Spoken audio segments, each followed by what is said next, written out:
ગુણાતીત ઉપર મારો દેહ કુરબાન છે.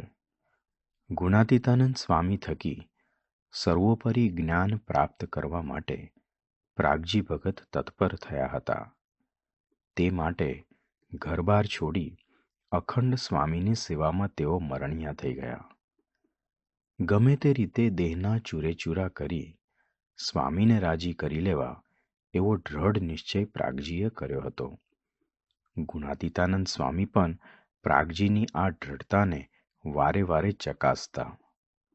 સંવત 1917ના વર્ષમાં ગુણાતીતાનંદ સ્વામીએ મંદિરમાં જૂની હવેલી તોડી નવી હવેલીના બાંધકામનું કાર્ય શરૂ કર્યું. તેમાં સ્વામીએ પ્રાગજીને જોડ્યા. પાયા ખોદવાની સેવામાં પ્રાગજીની શ્રદ્ધા જોવા સ્વામીએ તેમના મંડળમાં માત્ર 2 કે 3 સાધુ જ નિમ્યા, જ્યારે અન્યના 10-10ના મંડળ બનાવ્યા. છતાં આવો પક્ષપાત નજર સામે લાવ્યા વગર પ્રાગજી તો તીવ્ર વેગથી સેવામાં જોડાઈ ગયા અને સ્વામીની કૃપાથી તેમના મંડળનું પાયા ખોદવાનું કાર્ય સૌ પ્રથમ પૂરું થયું. પાયાનું કામ પૂરું થયા પછી તેમાં રેતી ધોઈને નાખવાની હતી. આમાં તો લુગડા પલળે ને બગડે એટલે દરેક જણ એક અથવા બીજી યુક્તિ કરી ખસી ગયું. પછી સ્વામીએ પ્રાગજીને આજ્ઞા કરી, પ્રાગજી સવારથી કામ શરૂ કરે. પહેલાં તો મોટા તપેલામાં પાણી ભરી અંદર 10-15 ટોપલા રેતી નાખે. પછી હાથે ગાડીને ટોપલા ભરે અને માથે ઉપાડી દોટ મૂકી પાયામાં નાખી આવે. તેમાં બધા લુગડા પલળી ગયા તો પણ ટોપલો લઈને દોટ મૂકે અને ઘડીભર પણ વિસામો ખાય નહીં. આવી રીતે સવારથી સાંજ સુધી સ્વામીની મરજી પ્રમાણે અવિરતપણે સેવા કરી. ત્યારે સ્વામી રાજી થઈને બોલ્યા, આને સાધુને રાજી કરતા આવડશે ખરું? એવી જ કપરી સેવા હતી ચૂનો કાલવવાની. તેમાં હાથ પગ ફાટી જાય અને વળી ચૂનાની ગરમીથી આંધળા પણ થવાય. એવી બીકથી તે સેવા કોઈ કરવા તૈયાર થયું નહીં. સ્વામીની આજ્ઞાથી પ્રાગજીએ દેહના જોખમવાળી આ સેવા પણ પોતાને માથે ઉપાડી લીધી. મંદિરની સામેના વંડામાંથી 12 મણ ચૂનાના કોથળા 4-5 જણા તેમના ઉપર ચડાવે. કોઈ વખત તો જોરથી ફેંકે ફનકરા. પરંતુ પોતે તો સ્વામીની મૂર્તિ ધારી સ્વામી જ પોતાની કસોટી અનેક દ્વારે અને અનેક પ્રકારે કરી રહ્યા છે તેમ સમજતા. ચૂનાના કોથળા હવાડામાં નાખી પાણી નાખી પલાળી રાખે. પછી જેમ માટી કચરે તેમ ચૂનાના હવાડામાં પોતે ઉતરી કચરે. તેમને આ પ્રમાણે ચૂનાનું કામ કરતા જોઈ કેટલાક તેમને કહેવા લાગ્યા, આ ચૂનાના છેડથી આંધળો થઈશ, હાથ પગ ફાટી જશે. ત્યારે પોતે કેફથી બોલતા, આ ગુણાતીતાનંદ સ્વામી ઉપર મારો દેહ કુરબાન છે. આ પ્રમાણે કેવળ સ્વામીને જ પ્રસન્ન કરવા 2 દિવસ ઉપવાસ અને ત્રીજે દિવસે એક સમય જમવાનું તેવા કઠણ તપ સાથે 3.5 વર્ષ સુધી તેમને હવેલીનું કામ અવિરતપણે કર્યા જ કર્યું. સ્વામીના મુખમાંથી સરેલું એક વચન ભગતજી અધ્ધર ઝીલી લેતા, તેને હેઠું પડવા દેતા નહીં. એકવાર સ્વામીએ પ્રાગજીને આજ્ઞા કરી, પ્રાગજી, ગિરનારને અહીં બોલાવી લાવો. ભગતજી તો તરત ઉપડ્યા ગિરનારને બોલાવવા. લોકોએ કહ્યું, પ્રાગજીમાં અક્કલ જ ક્યાં છે? ગુરુ તો કહે પણ વચન પાળવામાં પણ વિવેક જોઈએ. પ્રાગજીએ સાધનાની ઉત્તમ રીત બતાવતા કહ્યું, ગુરુની તમામ આજ્ઞા અવિચારીપણે શિષ્યએ પાળવી જોઈએ. હું તો ગિરનારને માથું અડાડીને કહીશ કે સ્વામી બોલાવે છે, મારે તો આજ્ઞા પડી ગઈ. પછી ગિરનાર ન આવે તો એ વિમુખ કહેવાશે. ગુરુની આજ્ઞામાં બુદ્ધિને તાળું મારી દેવું, આ ઉચ્ચ આધ્યાત્મિક સાધનાનો આદર્શ હતા ભગતજી મહારાજ. સાચા ગુરુના વચનમાં બુદ્ધિના દોડ મૂકી પરમ શ્રદ્ધાથી ઝંપલાવવાનું હોય છે. મહંત સ્વામી મહારાજ કહે છે, કે મન લડાવવાથી આજ્ઞા નહીં પડાય, હૃદય લડાવવું પડશે. એટલે કે તર્ક વિતર્કના ત્રાજવે ગુરુવચનોને તોડ્યા વગર દ્રઢ વિશ્વાસથી યાહોમ થઈ જઈએ. એ જ આપણી આધ્યાત્મિક સાધનાની સિદ્ધિનું રહસ્ય છે. 68 તીરથ. જૂનાગઢમાં અન્નકૂટના ઉત્સવ પછી રસોઈના બધા એંઠા વાસણો પ્રાગજી ભગત ઉટકતા હતા. તે એંઠવાણનું બધું પાણી ચોકડીની બાજુમાં એક મોટી કુંડીમાં ભેગું થતું હતું. એટલામાં ગુણાતીતાનંદ સ્વામી ત્યાં કુંડી પાસે આવીને ઊભા રહ્યા. કુંડીમાં પડતા એઠવાણના પાણીનો સ્વામીના ચરણને સ્પર્શ થતો હતો. સ્વામીએ પ્રાગજી ભગતને પૂછ્યું, અલ્યા પ્રાગજી, 68 તીરથ ક્યાં હશે? ભગતજી સ્વામીના આ પ્રશ્નનો મર્મ સમજી ગયા. તેમને જોયું કે સ્વામીના ચરણના સ્પર્શવાળું પાણી કુંડીમાં પડે છે. 68 તીરથ મારા સંતને ચરણે, એ પ્રતીતિ સાથે ભગતજીએ તરત જ એંઠવાણની કુંડીમાં ઝંપલાવ્યું. એંઠવાણના પાણીને પોતાના શરીર ઉપર નાખીને આનંદથી નહાવા લાગ્યા. અન્ય સૌ કોઈ તો પ્રાગજીની આ લીલાને આશ્ચર્યવત નિહાળી રહ્યા. કેટલાકે કહ્યું, પ્રાગજી તો ગોબરો છે, ગંદો છે, એંઠવાણનુંય ભાન નથી. સત્પુરુષના મહિમાથી અજાણ આવા અજ્ઞાની લોકોને જોઈ સ્વામી હસવા લાગ્યા અને કહ્યું, સાચો મહિમા જ્યારે જીવમાં ઉતર્યો હોય ત્યારે જ આમ થાય. પછી પ્રાગજી ભગતને કહ્યું, પ્રાગજી, હવે બસ થયું, ચોખ્ખા પાણીથી નાહી લે. આવો અવસર ફરી મળે એવો નથી, તે લઈ લીધો. આવી હતી ભગતજી મહારાજની મહિમા દ્રષ્ટિ. જ્યારે આવી મહિમા દ્રષ્ટિ સત્પુરુષની પ્રત્યેક ક્રિયામાં હોય ત્યારે ઇન્દ્રિયો અંતઃકરણના આવરણ ભેદાઈ જાય છે અને એક સત્પુરુષ સિવાય બીજું કાંઈ રહેતું નથી. સત્પુરુષનો આવો અપાર મહિમા સમજવાથી જ તેમના વિશે આપની પ્રીતિ વધતી જાય છે. વચનામૃત વડતાલ 11. અક્ષરની મોરલી વગાડી. ગુણાતીતાનંદ સ્વામીની કૃપાથી ભગતજીને પરબ્રહ્મનો સાક્ષાત્કાર થયો. જેમ શ્રીજી મહારાજ ગુણાતીતાનંદ સ્વામીને વશ હતા તેમજ ભગતજીને પણ વશ થઈ ગયા અને ત્યારબાદ સત્સંગની ધુરા સોંપતા હોય તેમ ગુણાતીતાનંદ સ્વામીએ ભગતજીને સર્વ આશ્રિતોના ગુરુપદે સ્થાપ્યા અને બધાને ઉપદેશ આપી, પાયશ્ચિત આપી, શુદ્ધ કરવાની આજ્ઞા પણ કરી. તેમાં પણ વિશેષ આજ્ઞા કરતા સ્વામીએ ભગતજીને કહ્યું, તું મારો અનન્ય શિષ્ય છે તો મારી આજ્ઞા પ્રમાણે સર્વ સત્સંગમાં મૂળ અક્ષરનું સ્વરૂપ પ્રસિદ્ધ કર. ગુણાતીતાનંદ સ્વામીની આજ્ઞા અનુસાર ભગતજીએ છડે ચોક અક્ષરની મોરલી વગાડવી શરૂ કરી. જેમ પતંગિયું અગ્નિમાં પડીને ભસ્મ થઈ અગ્નિરૂપ થઈ જાય છે તેમ ભગતજીએ આવનાર દુઃખરૂપ અગ્નિની ઉપાધિમાં સ્વામીની આજ્ઞાથી હસ્તે મુખે પ્રવેશ કર્યો. કોઈને રૂચે કે ન રૂચે પણ સ્વામી અક્ષર છે એવો જબરજસ્ત ઉદ્ઘોષ તેઓએ કર્યો. તેને કારણે જમતી વેળાએ કે નાના મોટા પ્રસંગોએ સૌ તેમને હળદૂત કરવા માંડ્યા. કેટલીક વાર તો વિરોધીઓ અપશબ્દોનો મારો પણ ચલાવતા. એકવાર ભગતજીએ ઉમાના કમા શેઠને સ્વામી મૂળ અક્ષર છે તે વાત કરી. આ વાતથી ઉશ્કેરાઈને કમા શેઠે ભગતજીને ધોલ મારી દીધી. પણ ભગતજીએ હસતા હસતા સહન કરી લીધું. અરે, ભગતજીની ઓળખાણ સત્સંગમાં કેવી રીતે અપાતી કે આખા સત્સંગમાં જેમનું સૌથી વધારે અપમાન થતું હોય છતાં જે સ્થિર અને શાંત હોય તે ભગતજી જાણી લેવા. મૂળ અક્ષરનો ઉદ્ઘોષ જેમ જેમ થતો ગયો તેમ તેમ સત્સંગના મોવડીઓ પણ વિરોધમાં પડ્યા.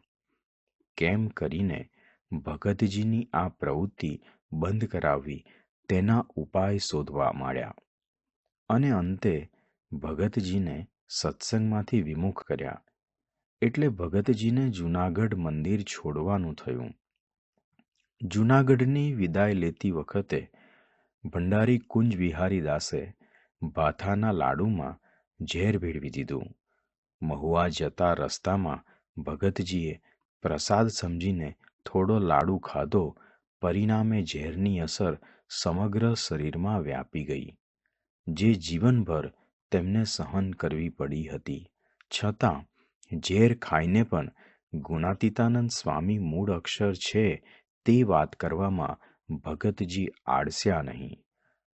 વિમુખ થયા પછી પણ ભગતજી મંદિરની બહાર ઓટલા ઉપર બેસીને પણ સૌને અક્ષરની વાત કરતા. અમદાવાદ મંદિરેથી જ્યારે સ્વામી બહાર પધરામણીએ જાય ત્યારે ભગતજી સૌને કહે, આ અક્ષરધામ ચાલુ જાય છે, દર્શન કરી લો. ગુણાતીતાનંદ સ્વામીને બતાવીને કહે, આ સૂતું છે તે અક્ષર છે, આ બોલે છે તે અક્ષર છે, આ ચાલે છે તે અક્ષર છે. આ રીતે જૂનાગઢમાં જ લગભગ 150 સાધુ અને 200 હરિભક્તોને ગુણાતીતાનંદ સ્વામી મૂળ અક્ષર છે તેની પ્રતીતિ કરાવી. સારંગપુરના વાઘા ખાચર, મહુવાના ફૂલચંદભાઈ, દામોદર શેઠ વગેરે અગ્રગણ્ય હરિભક્તો, મેવાસાના હરિભક્તો, વંથડીના દેવજીભાઈ, રાજકોટના મંગળજી ઠક્કર વગેરે હરિભક્તો, તેમજ જૂનાગઢના કોઠારી ત્રિકમદાસ, અમદાવાદના નિર્ગુણદાસ સ્વામી તથા વૃંદાવનદાસ, સદ્ગુરુ પવિત્રાનંદ સ્વામી વગેરે મોટા સંતોને પણ ગુણાતીતાનંદ સ્વામીના અક્ષરપણાની નિષ્ઠા ભગતજીએ કરાવી હતી. અક્ષર પુરુષોત્તમ ઉપાસનાના પ્રવર્તનના ઇતિહાસમાં ભગતજી મહારાજનું બહુમૂલ્ય પ્રદાન એ છે કે એક વખતના જૂનાગઢ પૂરતા જ સીમિત રહેલા ગુણાતીતાનંદ સ્વામી અક્ષર છે તે જ્ઞાનને તેઓએ સમગ્ર જ સંપ્રદાયમાં છતરાયું છતું કર્યું.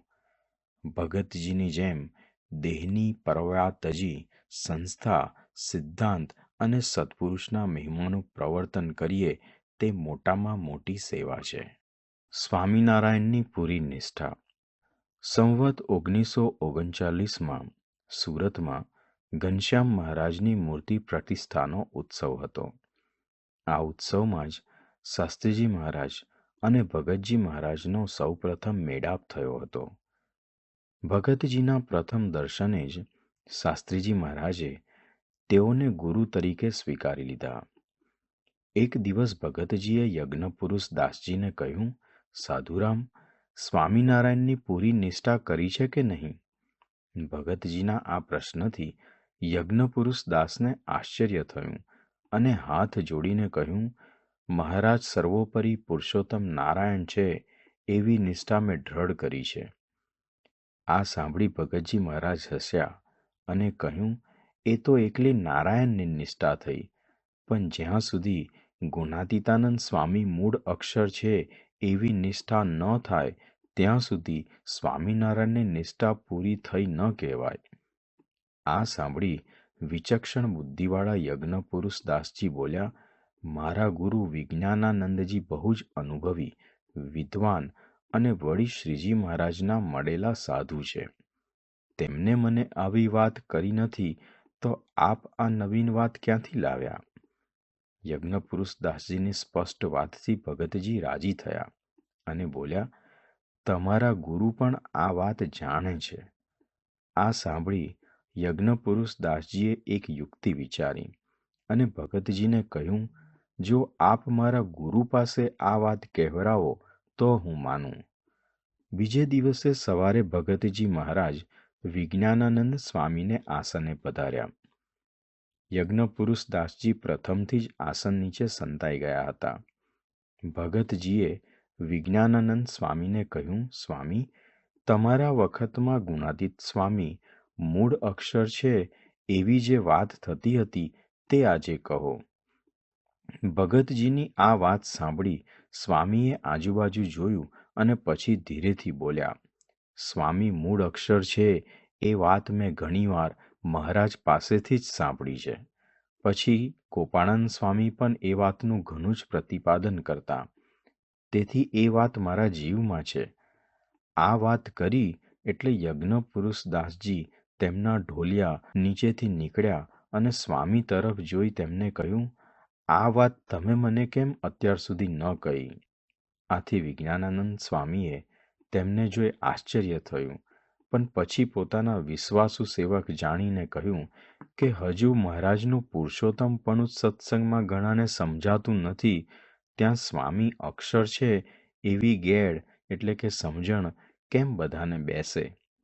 પણ હવે તમે આ વાત સાંભળી છે તો તે સાચી છે અને જીવમાં એ પ્રમાણે સમજી રાખશો. પરંતુ કેવળ પોતાના પૂરતું જ આ જ્ઞાન રાખે તો તે શાસ્ત્રીજી મહારાજ શાના? અક્ષર પુરુષોત્તમ જ્ઞાન સાચું છે તો તેનું વિશ્વભરમાં પ્રવર્તન થવું જ જોઈએ એવો દ્રઢ સંકલ્પ શાસ્ત્રીજી મહારાજે કર્યો અને આ રીતે ઉપાસનાના પ્રવર્તનનો સુદૃઢ પાયો આ પ્રસંગથી ચંદ્રને ચકોરીની પ્રીતડીના જેવું. શાસ્ત્રીજી મહારાજને ભગતજી મહારાજનું એવું ઘેલું લાગ્યું હતું કે તેઓના દર્શન કર્યા વિના કે તેમની વાતો સાંભળ્યા વિના રહેવાય જ નહીં.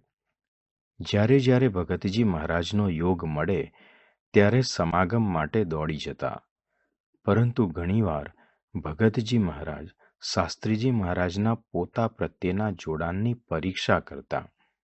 એકવાર યજ્ઞપુરુષદાસજી અને બીજા સંતો મહુવા ભગતજીના દર્શને ગયા. ત્યારે ભગતજી મહારાજે ઠપકો આપતા કહ્યું, બધા હરિભક્તો શું કહેશે? એની શરમ ન આવી? તમે સૌ આ નદીમાંથી જ પાછા જાઓ. એમ કહી ભગતજી મહારાજ નીકળી પડ્યા. ભગતજીના પુણ્ય પ્રકોપમાં આનંદ માનનારા યજ્ઞપુરુષ દાસજી તો ભગતજીની પાછળ પાછળ ગયા. યજ્ઞપુરુષ દાસજીની નિર્દોષ ભાવથી ભરપૂર મૃખાકૃતિ જોઈને ભગતજીનો ક્રોધ ઓસરી ગયો. ભગતજી મહારાજ અમદાવાદ બિરાજતા હતા. તે સમયે શાસ્ત્રીજી મહારાજ મહેમદાબાદમાં હતા. તેઓ મહેમદાબાદના મંદિરમાં જે હરિભક્તો આવે તેમને ભગતજીનો મહિમા સમજાવી દર્શન સમાગમ માટે અમદાવાદ મોકલે. હરિભક્તોને સ્ટેશન સુધી વડાવવા જાય. વળી જ્યારે અમદાવાદથી કોઈ હરિભક્ત ભગતજીનો સમાગમ કરીને આવે ત્યારે તેમને મળીને ભગતજીના સર્વ સમાચાર જાણી લે. આવો અપાર ગુરુ મહિમા. હરિભક્તોની વાતો સાંભળી શાસ્ત્રીજી મહારાજને પણ ભગતજીના દર્શનની તાલાવેલી જાગી. તેઓ અમદાવાદ આવી પહોંચ્યા. શાસ્ત્રીજી મહારાજને આવેલા જોઈ ભગતજીએ વઢતા કહ્યું, શું કામ આવ્યા? સંતો ભગતજીના દર્શને દોડી દોડીને જતા. આથી કેટલાક દ્વેષીઓ ઉપાધિ કરતા કે ભગતજીના શિષ્યો છકી ગયા છે અને વર્ણાશ્રમની મર્યાદામાં રહેતા નથી. તેથી વધુ ઉપાધિ ન થાય તે માટે ઘણીવાર ભગતજી સંતોને આવો ઠપકો આપતા. પરંતુ આવા ઠપકાના શબ્દો સાંભળીને પણ શાસ્ત્રીજી મહારાજને તો આનંદ આનંદ થઈ જતો. પછી તો ભગતજીએ રાજી થકા તેમને દર્શન સમાગમનું સુખ આપ્યું. એવી જ રીતે એકવાર યજ્ઞપુરુષદાસજી, વિજ્ઞાનદાસજી વગેરે સંતો ભગતજીના દર્શન કરવા પેટલાદ ગયા. ભગતજીને સંદેશો મોકલ્યો કે સાધુ મંદિરમાં આવ્યા છે. ભગતજીએ હરિભક્તો સાથે કહેવરાવ્યું કે જેવા આવ્યા છો તેવા જ પાછા જાઓ. આજ્ઞા લોપીને કેમ આવ્યા છો? એમ કહી મંદિરની બહાર કાઢી મૂક્યા. શાસ્ત્રીજી મહારાજ ભગતજી મહારાજ ઉપર 11/8/1896 રોજ પત્ર લખે છે, હમારે પણ આપના દર્શન થયા. આજ રોજ 2 વર્ષ પૂરા થયા. ત્યાર પછી આપનો સમાગમ નથી તેમજ દર્શન નથી, માટે દયા કરી દર્શન સમાગમનું સુખ આપશો. શાસ્ત્રીજી મહારાજ 5 પત્રો લખે પણ ભગતજી એકનો પણ ઉત્તર ના આપે. આવી કપરી પરીક્ષાઓમાં પણ ભગતજીના દર્શન સમાગમની તાણમાં શાસ્ત્રીજી મહારાજને ઉણપ આવી નથી.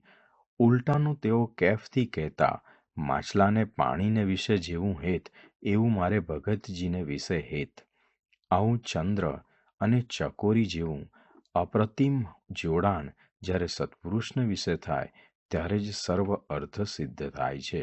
વચનામૃત ગઢડા અંત્ય 2.